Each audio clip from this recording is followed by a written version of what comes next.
Hello, relatives. Welcome to this extraordinary week.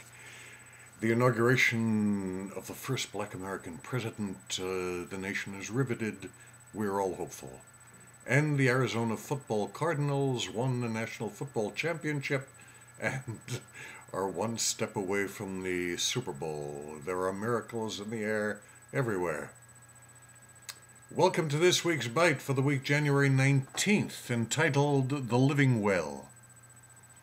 There are a handful of men in my life who know my strengths, flaws, my conflicts, and for whom I share a deep love.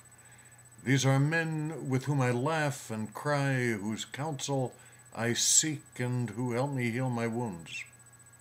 One of them was Rabbi Aryeh Hirschfeld, who I met 25 years ago in a sweat lodge during a Sundance ceremony in Oregon's Mount Hood National Forest. In the darkness of the lodge, a beautiful voice joined me in singing a Hebrew song, and after the ceremony, a small, wiry, fuzzy-haired man walked up to me and said, "I didn't know you could sing Hebrew songs in an Indian sweat lodge."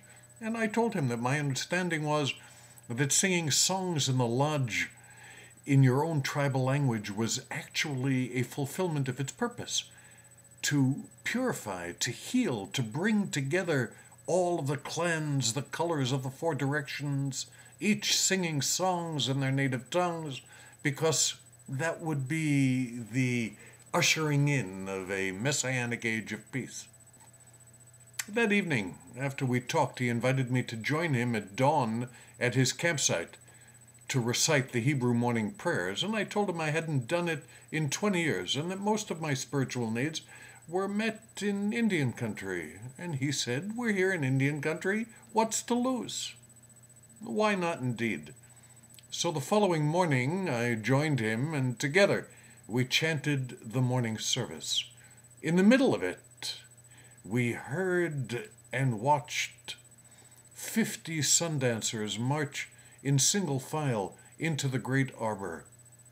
They were blowing eagle bone whistles. We were together in a harmony of whistles, drumbeat, guitar, and the songs of my fathers. The tears rolled from my eyes. It was the first time I can ever remember crying during a Jewish service. Aryeh touched my Jewish soul, and over the next 25 years we truly became brothers. We fished, swam, laughed, cried, played basketball, talked endlessly, and sought each other's counsel. Aryeh lived his passion for life intensely. So last week, when I learned that he died suddenly, my despair at his loss was devastating. I am ashamed at my selfishness when I say that my first thoughts were the magnitude of my loss, that at my age and with my style, I would never find another Aryeh. I needed to be with others who shared my grief so profoundly.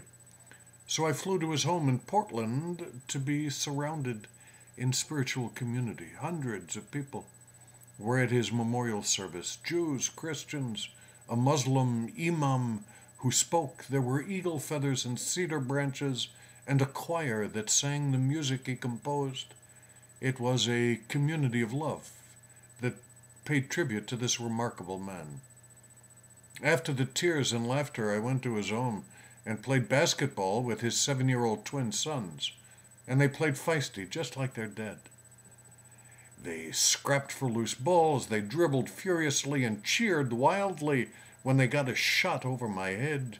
We laughed and double dribbled and held on to each other's legs, gave each other a high five after every basket. And in the middle of the game, I heard Aryeh laughing and saying, "You still can't dribble to your left." Close to midnight, I sat with Aryeh at the funeral chapel before his burial in the morning, and it's customary not to leave the body unattended. I talked with him about our times together, the stories and visions, singing Grateful Dead tunes in the starlight.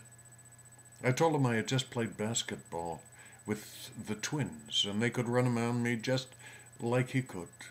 I said I missed him already, but could still hear his voice, and I prayed for him. May you fly on the wings of eagles, on wings of peace, you, my holy brother, and may those of us who you leave behind continue to draw water from the wellspring of your soul.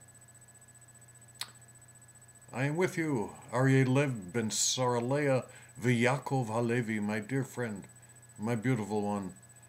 And as long as I can still play basketball with your boys, I will be with you again and again.